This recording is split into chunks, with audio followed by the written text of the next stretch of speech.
அனைவருக்கும் வணக்கம். நாம் இப்போது 10ஆம் வகுப்பு இயல் 3 பாடப்பகுதியில் இடம்பெற்றுள்ள திருக்குறள் குறித்து பார்க்க இருக்கிறோம். வாருங்கள் காணொளிக்கு செல்வோம். அடுத்ததாக நாம் பார்க்க இருக்கும் அதிகாரம் நன்றில் செல்வம், அதாவது நன்றியில் செல்வம் என்ற அதிகாரம் 101வது அதிகாரம் குடியியல் என்ற இயலில் அமைந்துள்ளது. நாம் பார்க்க இருக்கும் திருக்குறள் கொடுப்பதும் துய்ப்பதும் இல்லார்க்கு அடுக்கிய கோடி உண்டாயினும் இல் என்ற குறளாகும். அதாவது கொடுப்பதும் துய்ப்பதும் இல்லார்க்கு அடுக்கிய கோடி உண்டாயினும் இல். கொடுப்பது, பிறருக்கு கொடுப்பது, துய்ப்பது, தானும் அனுபவிக்காமல், இல்லார்க்கு பிறருக்கும் ஒரு பொருளை கொடுத்து உதவ மாட்டார்கள், தானும் அப்பொருளை வைத்து அனுபவித்து வாழ தெரியாதவர்கள், வாழ மாட்டார்கள். அப்படி இருப்பவர்களுக்கு அடுக்கடுக்காய், அடுக்கிய கோடி, அவர்களுக்கு அடுக்கடுக்காய் கோடிக்கணக்கான செல்வம் இருந்தாலும் அதனால் பயன் ஒன்றும் இல்லை என கூறுகிறார். ஒருவனிடம் கோடி கோடியாய் செல்வம் இருக்கிறது, ஆனால் அந்த செல்வத்தை மற்றொருவர்களுக்கு கொடுத்து உதவுவதும் இல்லை, தானும் அதை அனுபவித்து நன்றாக வாழ்வதும் இல்லை. இப்படி இருப்பவர்கள் அந்த செல்வத்தை வைத்து என்ன பயன்? அந்த செல்வத்தினால் அவர்களுக்கு பயனொன்றும் இல்லை என கூறுகிறார். மற்றும் ஒரு குறட்பாவில் நச்சப்படாதவன் செல்வம் நடு ஊருள் நச்சு மரம் பழுத்தற்று என கூறுகிறார். அதாவது நச்சப்படாதவன் செல்வம், ஏழைகளுக்கு தந்து உதவாதவனுடைய செல்வம். அப்படிப்பட்ட செல்வம் எப்படிப்பட்டது எனில் ஊரின் நடுவில் நச்சு மரம் பழுத்தற்று, விஷ மரம் பழுத்து இருப்பது போலதாகும். அதாவது விஷ மரம், அந்த மரத்தில் தோன்றும் கனிகள் விஷத்தன்மை உடையவை.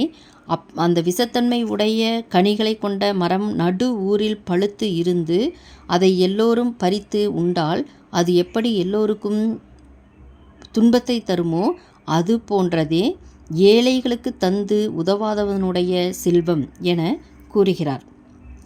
மேலும் அவர் என்ன சொல்கிறார் எனில், அதாவது ஏதம் பெருஞ்செல்வம் தான் துவான் தக்கார்க்கு ஒன்று ஈதல் இயல்பிலான்.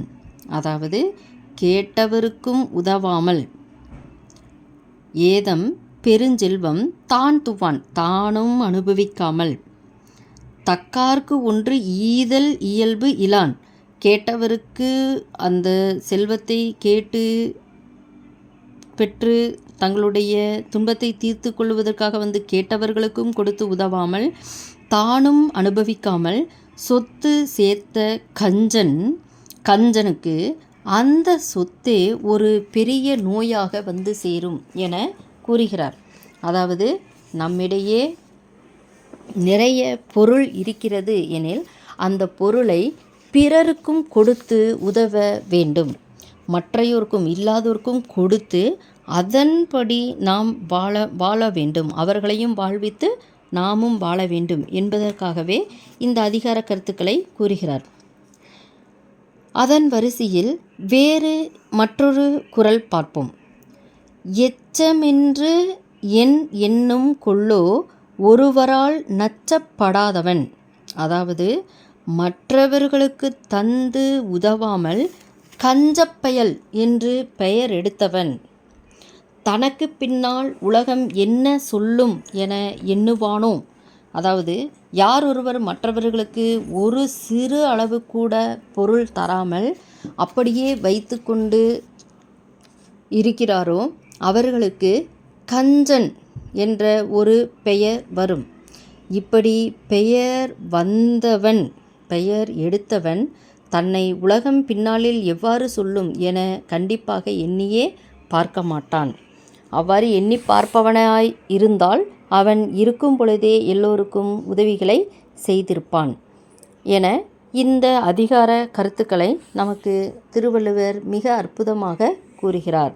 எனவே நாம் நம்மிடையே ஒரு சிறு பொருள் இருப்பினும் நாம் அதை பிறருக்கும் கொடுத்து பகிர்ந்து வாழ்வதே சிறந்த வாழ்வாகும் என இதன் மூலம் தெரிந்து கொண்டு நம் வாழ்க்கையை நாம் வாழ்வோம்.